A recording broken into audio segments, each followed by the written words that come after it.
Sego, and good afternoon. The Akwesasne Task Force on the Environment has been sponsoring a seed giveaway for almost 30 years now.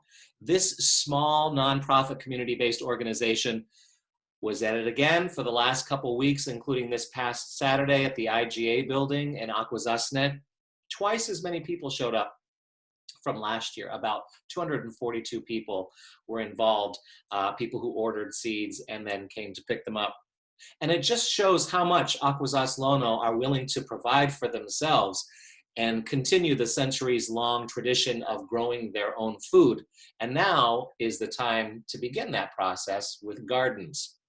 I had the chance to speak with Craig Arkwit of the task force about the seed giveaway that's been happening for the last couple weeks, about open pollinated seeds, and about making the most of your harvest by preserving food.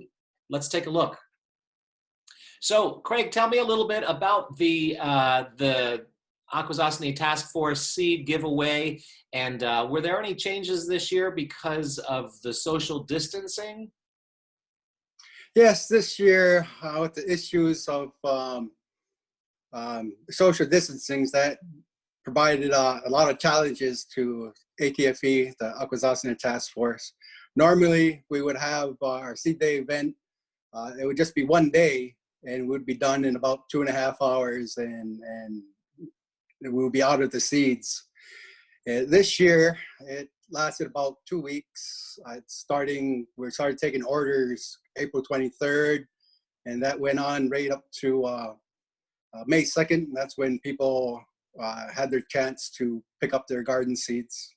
And I heard that there were more people this year, almost twice as many as last year, who ordered seeds and pursued this.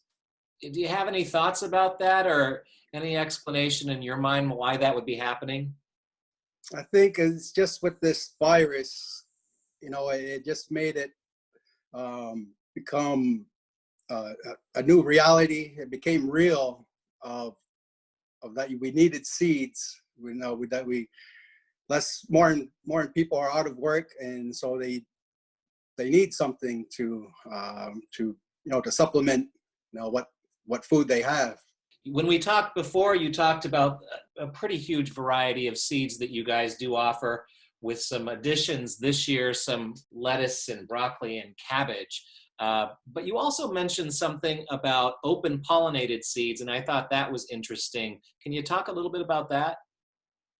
Yes, most of our variety of garden seeds, they're open pollinated. And that means you can grow them out, harvest your crops, and then from that harvest, you can start getting seeds from that.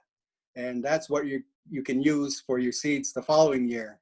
So in other words, with the open pollinated seeds, you could create, after this year's harvest, you could create sort of a stockpile of your own seeds for the following years to either share or, so that's a good thing, right?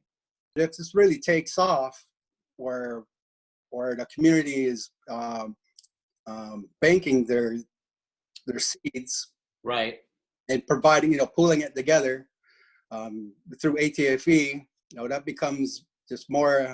The community could be more self-sufficient. You mentioned something about making the most of your harvest, and making the most of your harvest by preserving food. Can you talk a little bit about that concept? Because I think that that's super smart, and I also think that many times too much goes to waste. Talk a little bit about preserving the food that you've grown over the season. Growing and preserving goes hand in hand when you're planting your garden. Here's a canner. Here is what I use every year, pressure canner. Yeah. And everything I'm growing, I can some green beans and other vegetables. Yeah. I'm glad you took the time to speak with us. Glad to do it. Bye now. Oh, no.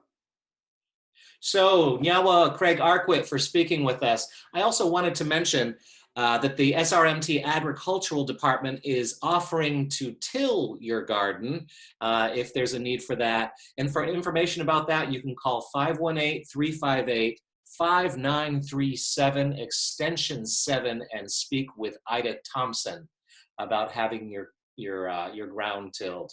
Thanks for watching this afternoon. For Akwesasne TV, I'm Louis Jacobs.